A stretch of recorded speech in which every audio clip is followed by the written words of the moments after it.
So welcome to this week's episode of What's What. This week we're going to talk about one thing. I think it's been cropping up a few times now. Everybody's having it, everybody's doing it. It's practically, we're going to talk about hackathons. So over the past year, hackathons have been popping up here, there, everywhere. Everyone's doing something, everyone's doing a hackathon for something. It was to the point that you could even see it in movies, for example in The Social Network. What's going on? We have 10 minutes to get root access to a Python web server, expose its SSL encryption, and then intercept all traffic over its secure port. They're hacking!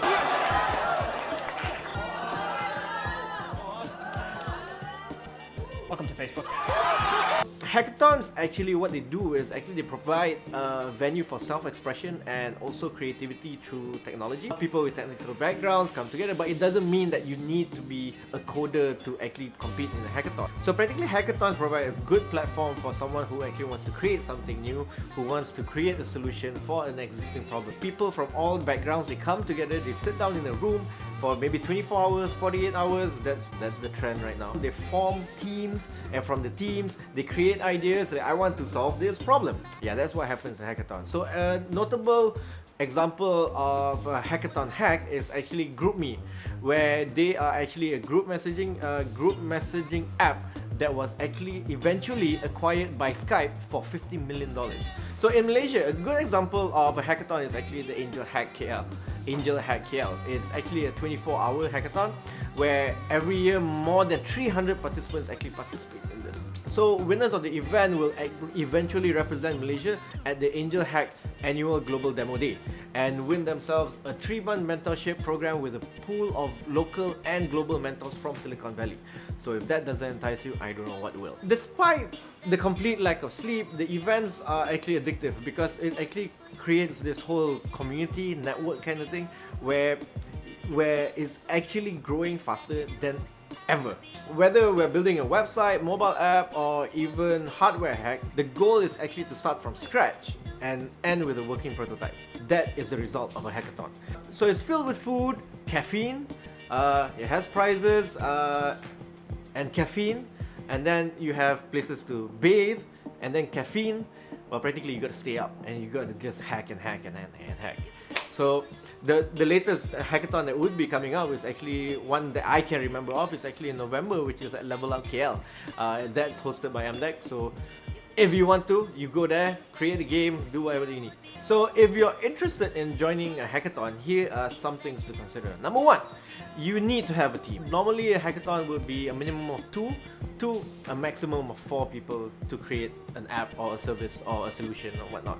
So you need to be sure that these people you can count on. So now the second item that you need to know is actually you need a bootstrap application, you need a login or sign up, some basic IPs, and a server. So practically, if you are not sure what all this means, a good example is actually you gotta go to the link below, sahat/hackathon-started. You can find whatever that you need over there. The third thing that you have to consider is actually you have to have an idea that actually kind of matches the theme of the hackathon. Because let's say if you were going into a hackathon and then you have an idea for a navigational app, and then you go in for someone who's actually looking for a gaming app. So the next item that you really have to look into is actually front-end matter. If you're not sure what it means, it's practically UI, user interface. Visual design is important as well as functionality design. Okay, so practically you have to get a designer and a UI designer as well, if you yourself are not. But at essence of all this, the basic principle is if it's too hard for you to use, then most probably your consumers won't get it as well. Now we move on to the next item, where the next item is all about pitching. So pitching is very, very important because sometimes within the 24 to 48 hours, your ideas that you visualize are not really achieved. The most important thing that people look at hackathons is actually not a finished product, but a fantastic idea that is sellable. So pitching is very, very important. The next item is actually to not be overconfident.